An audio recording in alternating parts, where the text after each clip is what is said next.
Hello everyone, and a very warm welcome to you. Today, we're going to dive into a really powerful story from the Quran. It's the story of the Prophet Salih and his people, the Thamud. And let me tell you, it's a story that has it all: a divine message, a truly stunning miracle, and a single choice that leads to some absolutely devastating consequences. So, let's get right into it. To really get to the heart of this whole narrative, let's frame it with one big question. What happens when a miracle, the very thing you demanded as proof, actually becomes a test? A test of your character, a test of your obedience. I want you to just keep that idea simmering in the back of your mind as we unpack this story together. All right, first up, a prophet's warning. Our story begins with the Prophet Salih. He was sent to his people, the Thamud. Now, these folks were a seriously powerful civilization, famous for their incredible skill. They could carve entire homes right out of mountains. But as often happens, with all that strength came a whole lot of corruption. And so Salih arrived on the scene with a very clear warning. And this is absolutely crucial to understand. Salih's message was a direct shot at the status quo. He wasn't just asking for spiritual belief, He was calling for a complete social and moral overhaul. He was telling the people straight up, stop following the command of these transgressors, these corrupt elites who are just spreading chaos and not fixing anything. And the Quran uses a very specific word for these people, musrifin. And this is so interesting. This isn't just a generic term for wrongdoers. It means the transgressors. Yeah, but more than that, it's those who go to extremes, who are just extravagant in their sin and corruption. So you see, Salih's warning was incredibly precise. He was targeting the powerful leaders who are actively working against any kind of real reform. Okay, so a prophet comes with this bold message. How do the people, and especially those powerful leaders he's calling out, respond? Well, it wasn't with a thoughtful debate, I can tell you that. Instead, they hit back with accusations and a major challenge. So instead of engaging with the substance of what he was saying, the part about their corruption, they immediately tried to discredit him personally. They said, you are only of those affected by magic. Basically, they called him bewitched, like he was under a spell. And isn't that a classic tactic? If you can't meet the message, you attack the messenger.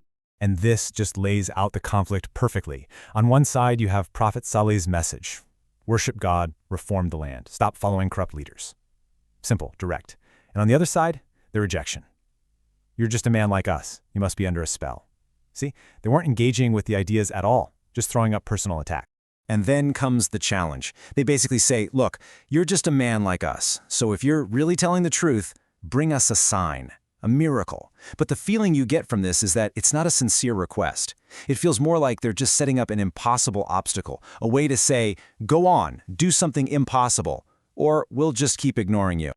So they demanded a miracle. And what happened next? Well, it completely flipped the script.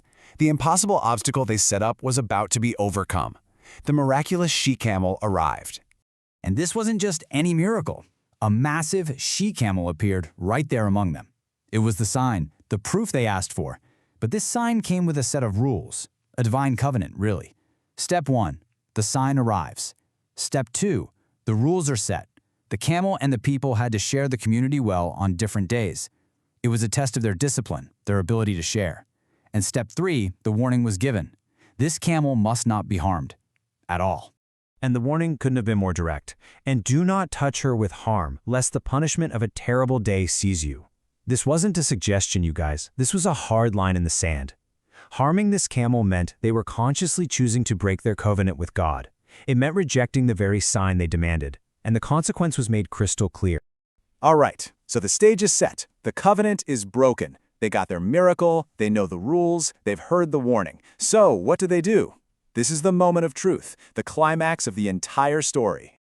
Despite that crystal clear warning, they hamstrung her.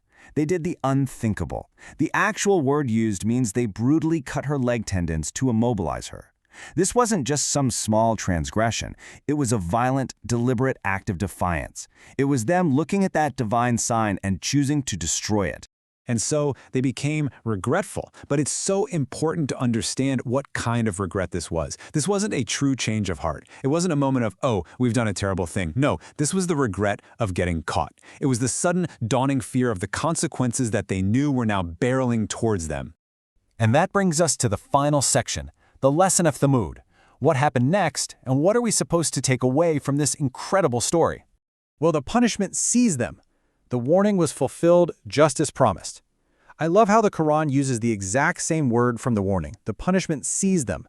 It was swift, it was absolute, and there was no escaping it. And this is such a profound point. The verse says, "Indeed, in that is a sign," but most of them were not believers. Their story itself becomes the sign for us. But think about the heartbreaking part. Even after witnessing an undeniable miracle that they themselves demanded, most of them still didn't believe. It's a powerful reminder that you can't force faith on a heart that's determined to reject it.